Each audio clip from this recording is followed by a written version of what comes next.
Hello and most welcome to 1975 of the series. We will today continue Eugen Fischer, Wittgenstein's Non-Cognitism, explained and vindicated. Vindicated.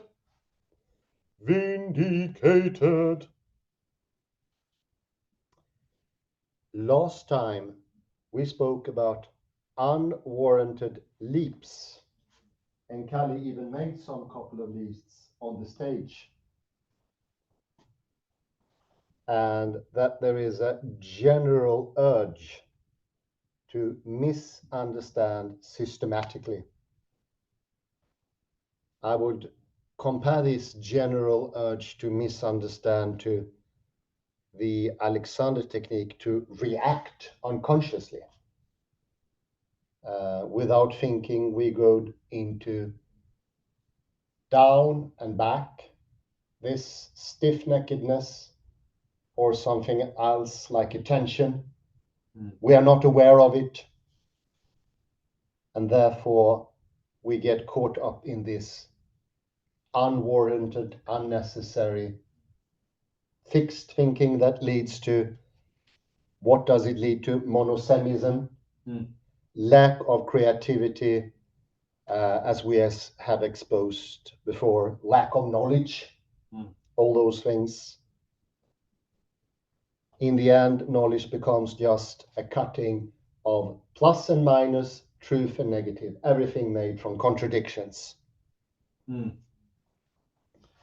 So going a bit further, going into the flesh of the matter to see that its fractality beyond simple contradictions, at least, oversimplified, to find the more fine filigranate, small differences, small fractalities, like the fern, the ormbunke. And for every time you go deeper down, you're bound to find even more complexity way beyond it. You go deeper and deeper down.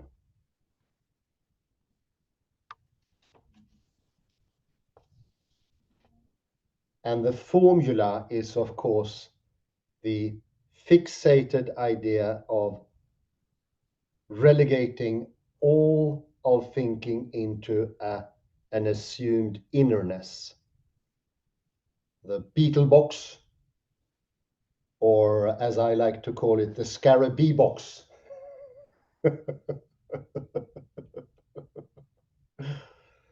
The idea that there is something that we can't talk about, we can't point to it, it's beyond imagination. It simply does not exist with any description at all. And Fischer is using the word therapeutic. We are experiencing problem with that word. Better could be maybe treatment or education. Maybe that could fit the glove better. Philosophic. Yeah, philosophic, maybe, yeah. Or deep thinking, revealing, going under the surface of everything to find out what's deeply covered, although not hidden. Not in the idea of the black box or the beetle box. And I'll continue where I left off at page 71, I think.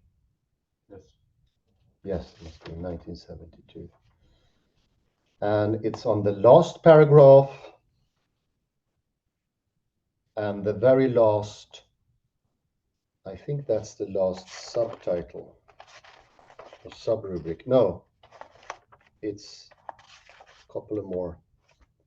Number 7, Wittgenstein's non-theoretical methods. methods, in contrast with a therapeutic approach in whose context they are made. The key moves are rather familiar, amounting to exposure of lack of warrant and refutation of falsehood. Falsehood. Falsehood.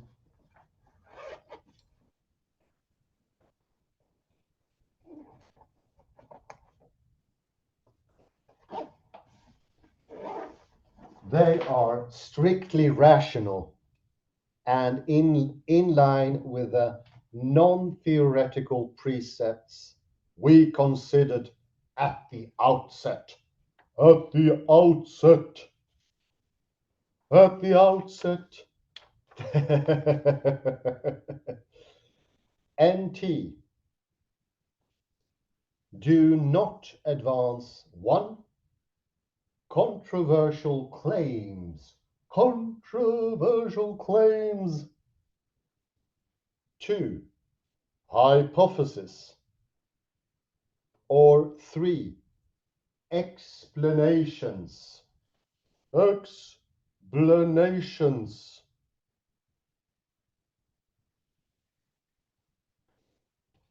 In particular, do not address philosophical problems about X by 4, trying to establish new truths about X.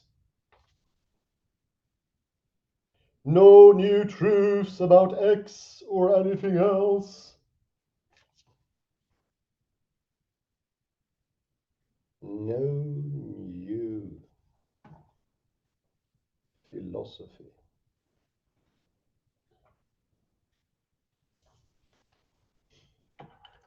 To refute the presupposition that a conscious process has to back up the claim that I understand, Wittgenstein reminds himself of some specific circumstances in which utterances of one particular sentence, now I understand, are appropriate given a further condition,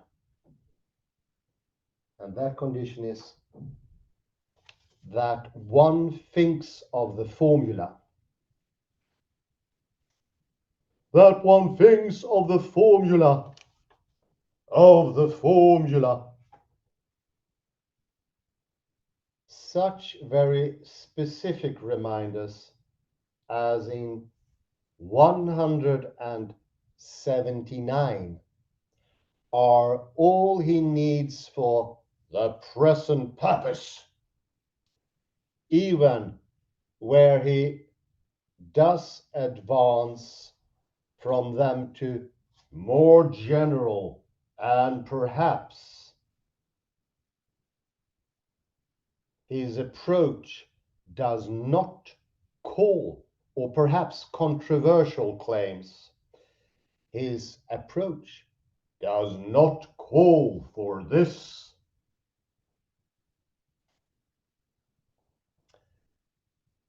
Let's now establish that the preparatory moves Wittgenstein makes prior to this refutation, namely to expose his general urge to leap to unwarranted mentalist conclusions. Mentalist are equally rational and non-theoretical. Let's turn to his treatment of the three main things he is tempted to say about reading, which he exposes and refutes in sections I 159.60 to 165 to 8 and 3 169 to 71 respectively. All my troubles seem so far away. There's a trouble in home and me. The analysis of these moves will also allow us to further refute the influential preconception that Wittgenstein proceeded exclusively by establishing conceptual facts in order to expose philosophical claims as meaningless nonsense.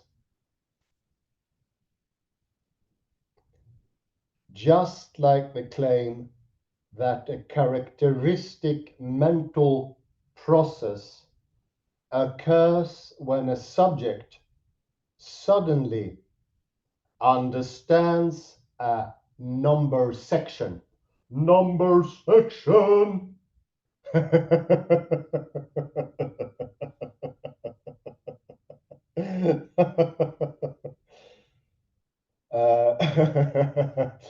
Wittgenstein shows 1 to 3 to be properly understood false.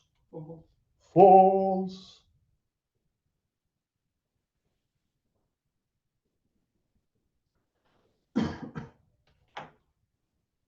While 1 is grammatical, 2 and 3 are empirical psychological claims.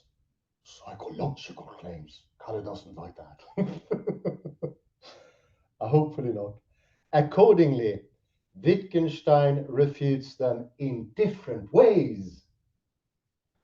He elicits linguistic intuitions and their rationale, which are all at odds with 1, and he refutes 2 and 3 in various steps that crucially involve empirical observation and experiment. Sick, actually. For reasons of space, let's restrict our attention to Wittgenstein's treatment of 2, which he highlights as the most important of the 3 claims by using it in the opening section of the discussion of reading as his example to introduce the notion of an inferential urge, or more accurately, of conclusions we are, in specific contexts, inclined to spontaneously leap to, and once more I do my leap.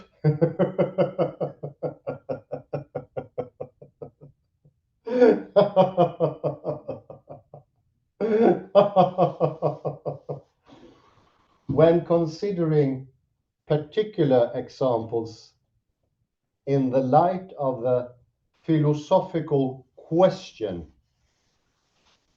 what does reading consist in? Tell me, what? What could it be? We shall be inclined to say it is a special conscious activity of mind. Conscious activity of mind. That's the leap.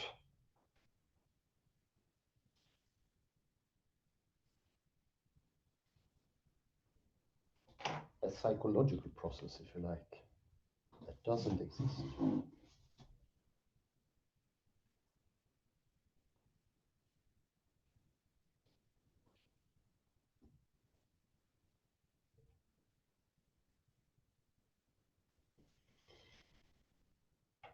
Wittgenstein now, in 165, returns to this question.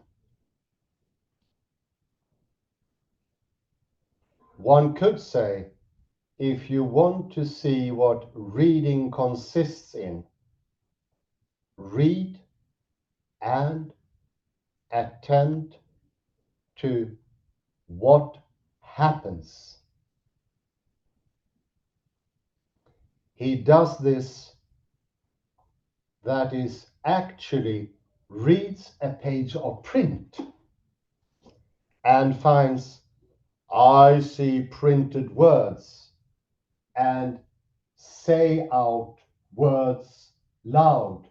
Say words out loud. Loud. And I do not know what else to say about what happens. But even so, in spite of having no warrant to say this, he finds it tempting to utter variations on the theme that reading is a quite particular conscious process.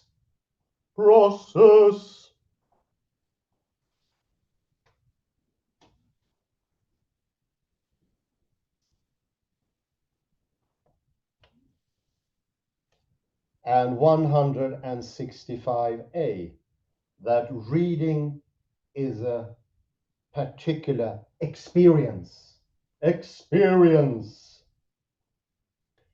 of which he should like to say, the words I utter come in a special way.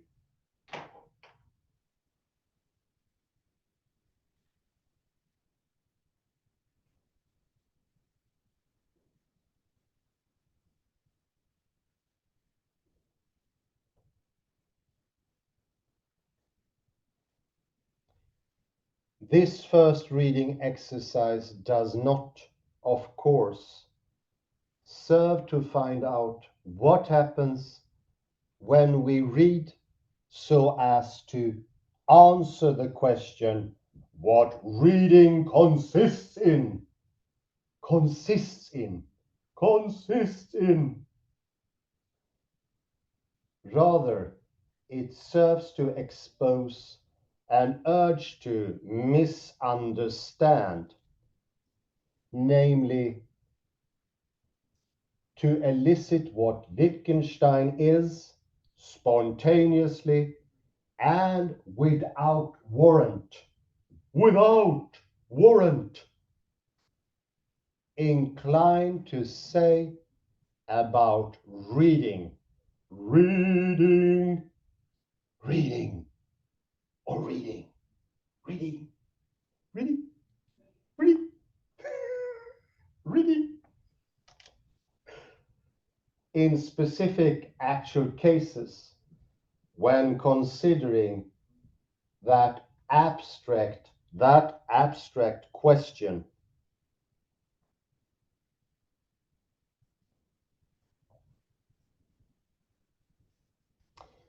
The first is followed by further exercises or experiments.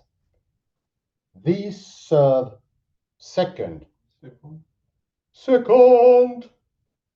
to get clear on the content of the things that sound so tempting in the abstract, namely on what they come down to in concrete terms, in specific reading situations, experimentally reproduced for the purpose, the purpose, the purpose, the purpose.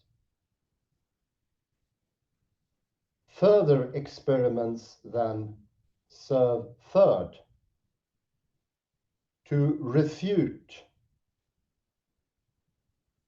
the claims thus obtained by showing them not meaningless, but false. But false.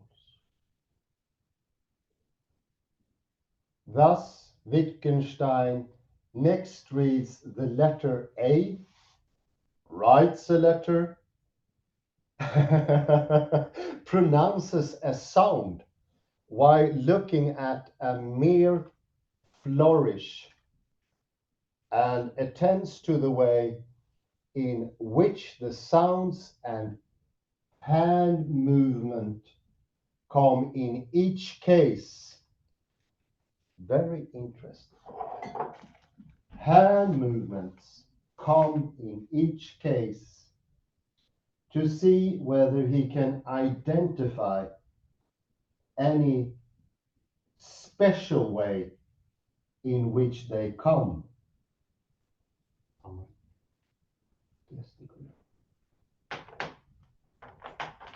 Okay. In each case, he cannot find. He cannot. This suggests, though it does not establish that the empirical claim at issue is always false, namely the claim that when I read and attend to what is happening, I can grow aware of characteristic way in which sounds come to me, which is different from the way in which sounds come, for instance, when I make them or wake them up, or something reminds me of them. And there by 165, A10 to 14, put a stop.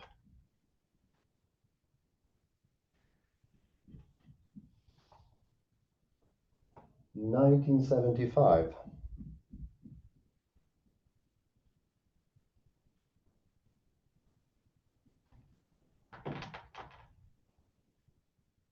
(165) A10 to 14.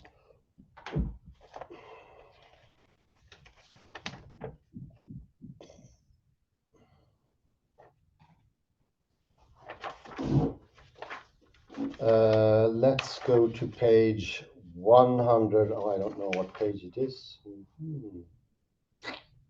72, I think. For some reason, I don't have page numbers on my print. I think it's 72. It begins with a quote. Is that the page? Yes. So just to summary what Wittgenstein do or do not. I do not advance any controversial claims. Second, no hypothesis. Or third, maybe the most important, there are no explanations. And maybe most important of all, he doesn't try to establish new truths about X. and X can be anything. Language, the world, our customs, our habits, what we say, think, do, and so on. No new claims whatsoever or new truths.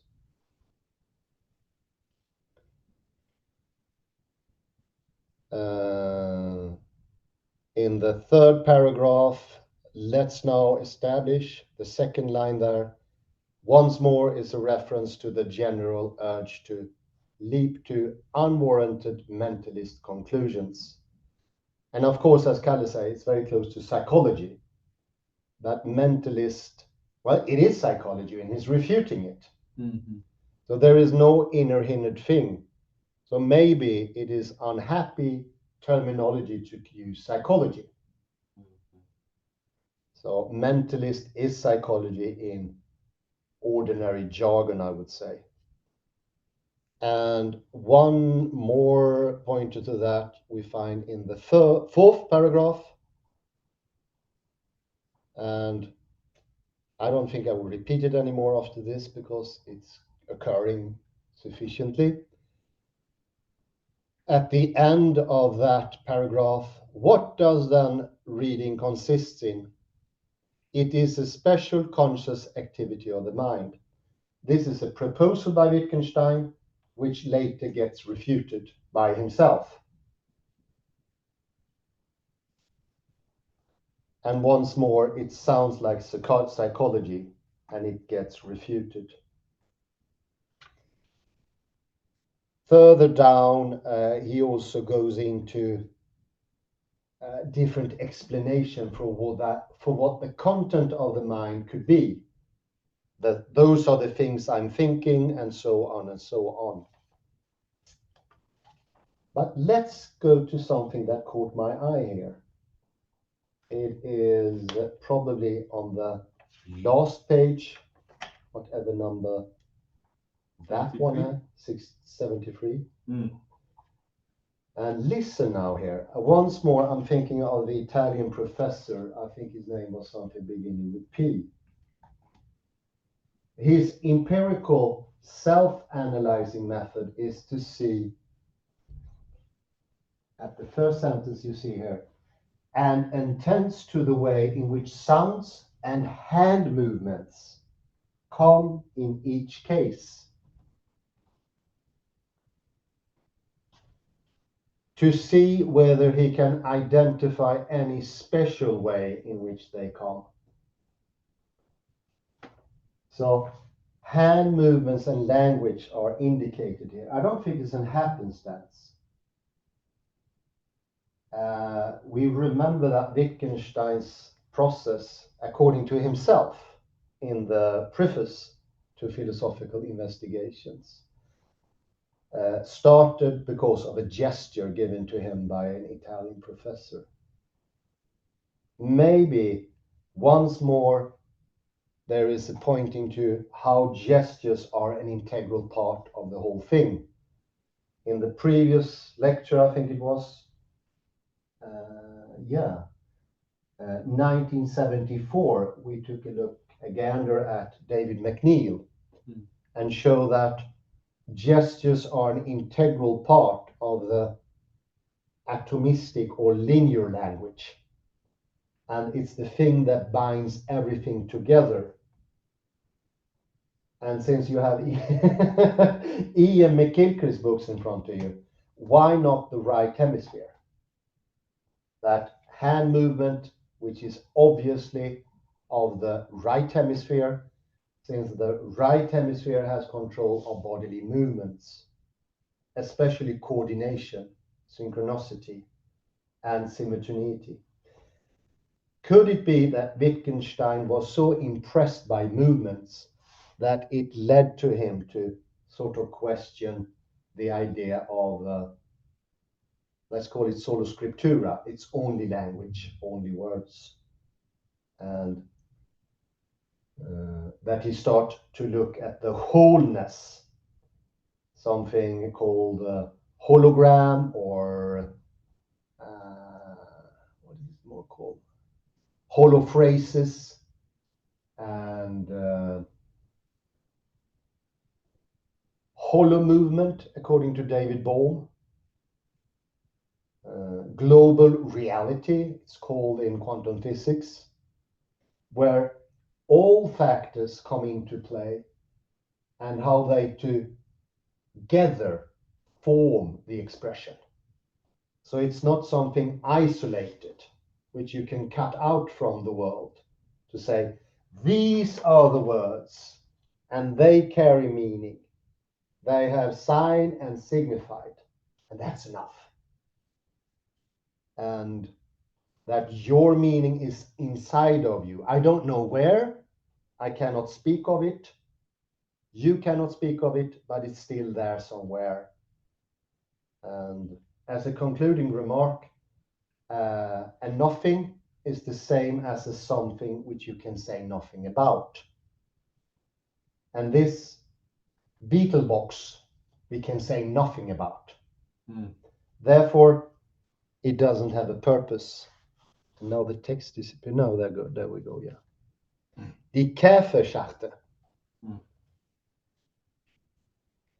And I think it binds it together quite nicely, because we spoke about many times about the beetle box and the scarabee box. And now it makes even more sense. The innerness of language is also the outwardness of the hands and the world around us. So, Kalle, a couple of comments. Microphone perhaps.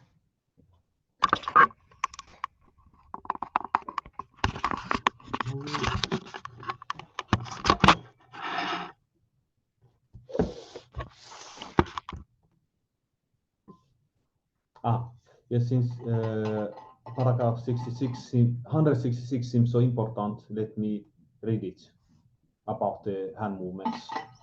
I said that when one reads, the spoken words come in a distinctive way, but in what way? Isn't it this a fiction? Let's look at individual letters and attend to the way the sound of the letter comes. Read the letter A. Now, how did the sound come? We have no idea what to say about it. Now write a small Roman A. How did the movement of the hand come as you wrote? The differently from the way the sound came when you tried previously. I looked at the printed letter, I wrote the cursive letter. That's all I know. Now look at the sign. And let a sound occur to you as you do so. Then utter it. The sound you occurred to me, but I could not claim that there was any essential difference in the kind of way that sound came. The difference lay in the somewhat different situation. I told myself previously that I was to think of a sound.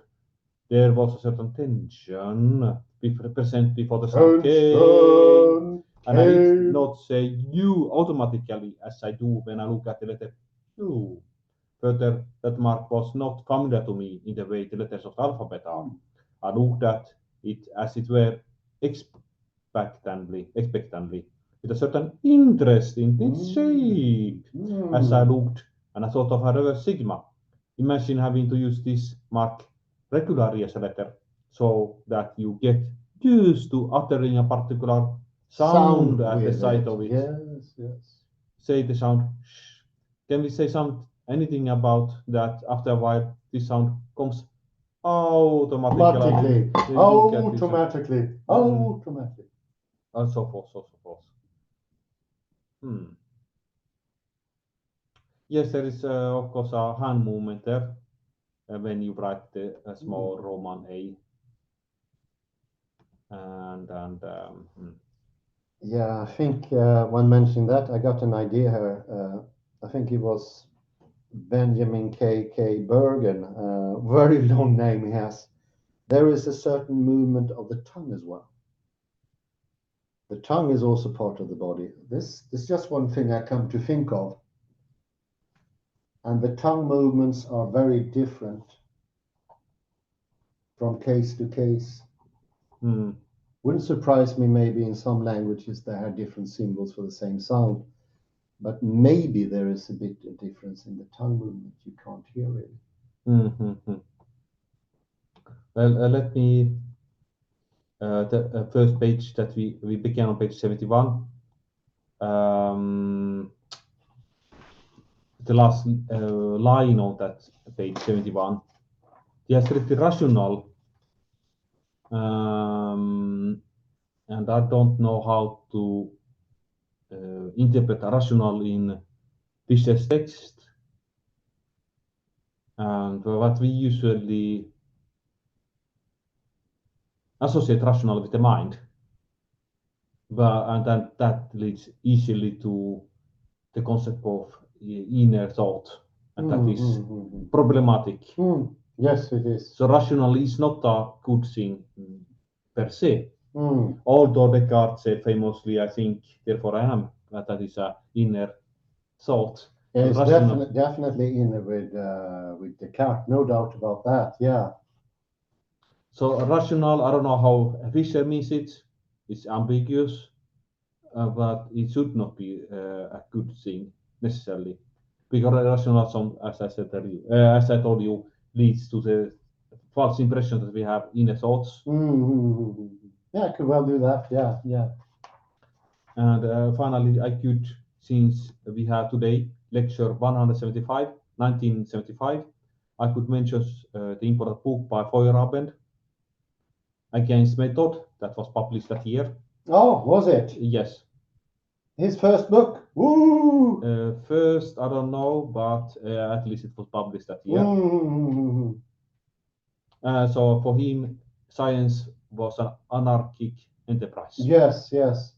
He doesn't have an overall coherence or consistency, which I think since 1975, even more people today think. They see science as one consistent and coherent thing, almost like mathematics perceived. Do you remember David Hilbert? David Hilbert. We had like mathematics. Yeah, 10 lectures about him and his Paris conference 1900, when he saw mathematics as one coherent, consistent project, and spoke to the public and said, who can show this empirically? Who can prove it? And he threw the gauntlet, so to speak. And who in the end took the gauntlet? Kurt Gödel took it. And what happened? He proved the opposite. Forever and ever, mathematics, and I would say science, can never be consistent and coherent. It is not of this world.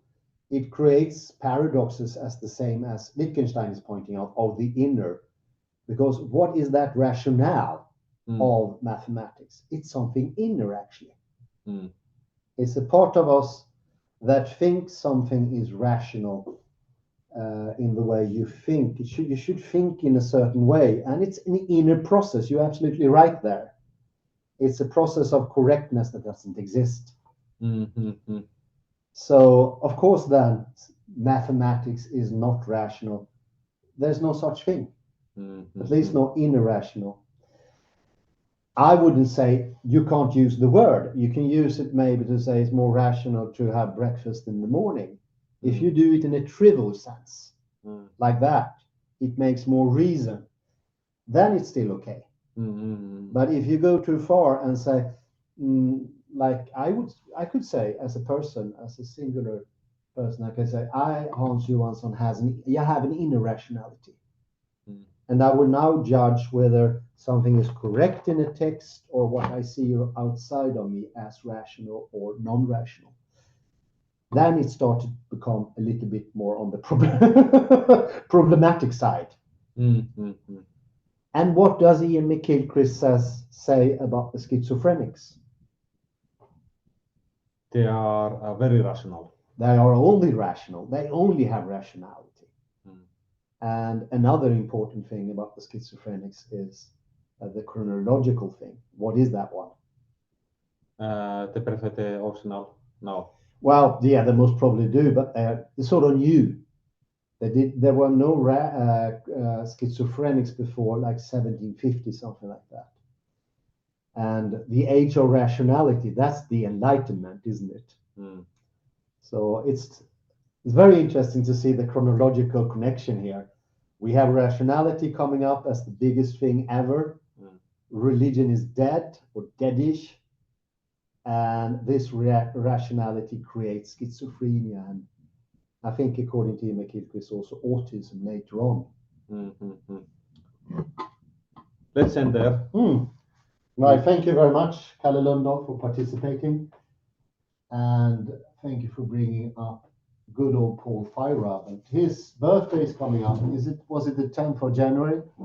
Something like that. Wouldn't be a lucky thing if we can celebrate 2000 at the same time he has his birthday. Yeah, no, he died. It will be his death Oh, day. his death day, yeah. But his birthday is also almost in February, only 1 month later. So. Oh, let's choose. Thank you very much. Have a very pleasant morning, day, or afternoon, wherever you are. Bye-bye.